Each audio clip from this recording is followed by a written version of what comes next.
What's going on, everyone? It's Bales, and welcome back to another AFL Fantasy Daily News Recap. It is Monday, the 17th of April, post round 5.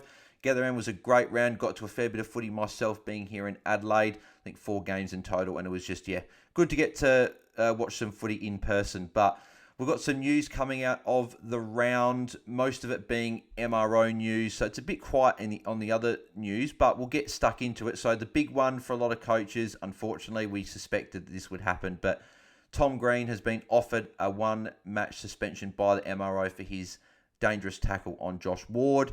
It was graded as careless conduct, medium impact and high contact. So if they don't appeal at the Giants, then Green will be missing this week's game against Brisbane. I'm hoping that they do. I think fantasy coaches are going to be hoping that they do. But we'll have to see what happens. But then Zach Merrett and Essendon are appealing his suspension for his dangerous tackle on Tom Sparrow. And it was the same grading as the Tom Green one. And Taylor Adams also was offered a game by the MRO for his dangerous tackle on Seb Ross. That was the exact same grading. So they're all 1 match. It'll be interesting to see if all 3 go. But obviously, a lot of coaches hope that Giants appeal Tom Green one. Hopefully he can get off, because that would be good for us. But we'll have to see. But if you are an owner of Zach Merrett, and then if you've got Tom Green, let me know in the comments below if you're trading or holding, because that will be a discussion point throughout the week. But I know Tom Green are owned by a lot more people than what Zach Merrett is, but both of them are fantasy relevant. So let me know what you're doing with those two. Anthony Caminiti, so he's heading straight to the tribunal for striking Collingwood's Nathan Murphy, and Murphy was concussed from this incident, so he'll be facing a ban of at least 4 weeks. It was graded as intentional conduct, severe impact and high contact, so he's going to be facing a fair stint on the sidelines, is Caminiti.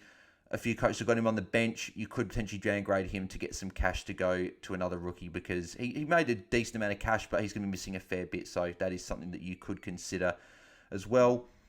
Now, West Coast, a couple of injuries potentially here, but Elliot Yeo reported some groin soreness post-game, so he's been sent off for scans to see if that's anything to worry about. He potentially could be missing some time, so just keep an eye on the news for that. But he is sent off for scans. Elijah Hewitt, first centre bounce in the waffle on Saturday. He, I think, did his ankle injury. He's sent off for scans. He'll be spending some time on the sidelines, unfortunately. But then the more relevant one, I think, for a lot of coaches, Ruben Ginbey. So he was subbed out in the 3rd quarter. It was just a tactical sub, so it was just managing his workload. Apparently, Adam Simpson said he had a light week on the track, and they wanted to manage him. So in terms of him playing this week, Adam Simpson said he's pretty much, he should be good to go. They don't really have the luxury, he said as well, that resting him, because they don't have enough, too many players, because they've got a lot of injuries. But Ruben Ginbey should be fine. He was icing his calf, so just something to monitor throughout the week. But hopefully for us coaches, he will be playing.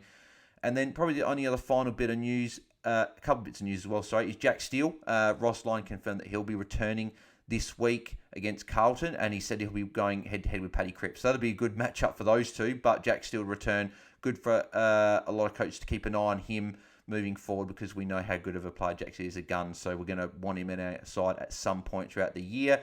And the final bit of news, Max Michalanney is the Round 5 Rising Star Award. Didn't have a big game in terms of disposals, but had a lot of impact by keeping his opponent really quiet, and he's done that throughout the year.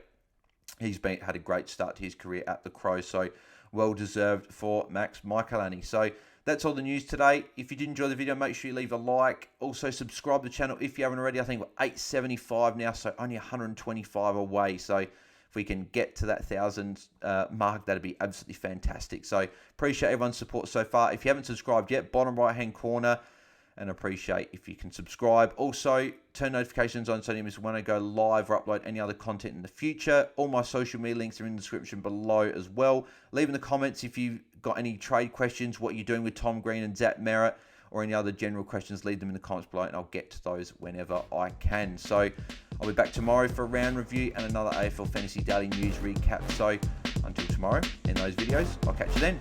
I'm out. Cheers.